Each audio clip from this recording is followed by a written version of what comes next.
નમસ્કાર, તમે જોઈ રહ્યા છો ચક્રવાત ન્યૂઝ. હું આપની સાથે હેમલ.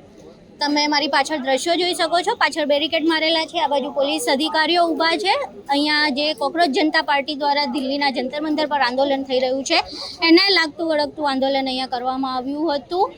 જે ધર્મેન્દ્ર પ્રધાન શિક્ષણ મંત્રી છે એના રાજીનામાની માંગ કરવામાં આવી હતી. આંદોલન સત્યાગ્રહ છાવણીએ થવાનું છે એવી વાત કરવામાં આવી હતી. 10 વાગ્યાનો આંદોલનનો સમય આપવામાં આવ્યો હતો, પરંતુ આંદોલન શરૂ જ નથી થઈ શક્યું. સત્યાગ્રહ છાવણી સુધી જવાના રસ્તા પર તમે અહીંયા મારી પાછળ જોઈ શકો છો કે બેરિકેડ્સ લગાવી દેવામાં આવ્યા છે.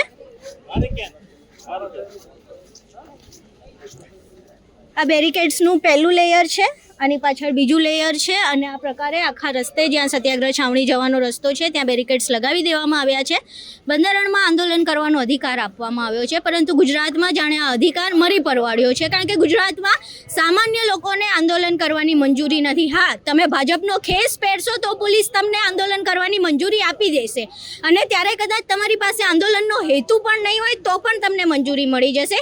2 દિવસ પહેલાંના દ્રશ્યો હતા, કોંગ્રેસ ભવન ખાતેના હતા, એ પણ અમે તમને બતાવ્યા હતા. ત્યાં ભાજપ દ્વારા આંદોલન કરવામાં આવ્યું હતું. શા માટે?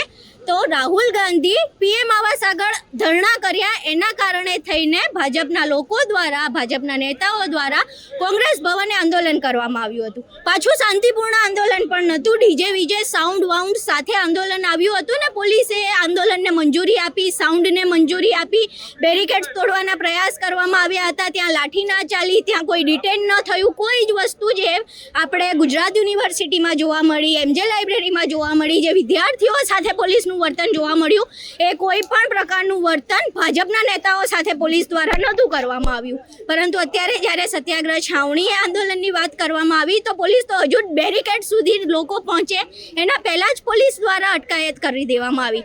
તમે વિઝ્યુઅલમાં જોતા હશો કે પોલીસ કહી રહ્યા છે કે શાંતિથી બેસી જાઓ, ઘર્ષણ ના કરવું પડે. એટલે જવા દેવા પણ નથી આવતા. જે આંદોલનનો અધિકાર છે, પ્રોટેસ્ટનો અધિકાર છે, વિરોધ કરવાનો અધિકાર છે, એ બધોય અધિકાર ગુજરાતમાં ખતમ થઈ ગયો છે. ગાંધીનગર સુધી જો તમે તમારો અવાજ પહોંચાડવાનું વિચારતા હોય તો એ ભૂલી જજો, કારણ કે એ નહીં મળે. આના પહેલાં જ્યારે કોંગ્રેસ ભવન પર વિરોધ થઈ રહ્યો હતો ત્યારે પણ મેં પૂછ્યું હતું, તમને પોલીસે મંજૂરી આપી દીધી? ભાજપ નેતાઓનું કહેવું હતું, હા, અમને પોલીસે મંજૂરી આપી દીધી છે, પરંતુ વિદ્યાર્થીઓને મંજૂરી નથી મળતી. જો તમે સામાન્ય નાગરિક છો, જો તમે ખેસ નથી પહેર્યો, તો બંધારણના અધિકારો તમારા માટે નથી. બંધારણના અધિકારો તમારા માટે ત્યારે જ લાગુ પડે છે ગુજરાતમાં, ખાસ કરીને જ્યારે તમે ગળામાં ભાજપનો પટ્ટો પહેરો છો. જો ભાજપનો પટ્ટો નહીં પહેરો, ભાજપનો ખેસ ધારણ નહીં કરો, તો પોલીસ દ્વારા કોઈ પણ આંદોલનની તમને મંજૂરી નહીં મળે, અને આંદોલન શરૂ થશે એના પહેલાં જ આ પ્રમાણે તમારી અટકાયત કરી દેવામાં આવશે. આગળના જે પણ કંઈ વિઝ્યુઅલ્સ હશે અમે તમારા સુધી પહોંચાડતા રહીશું. અમારી સાથે જોડાયેલા રહો તમામ અપડેટ માટે. નમસ્કાર.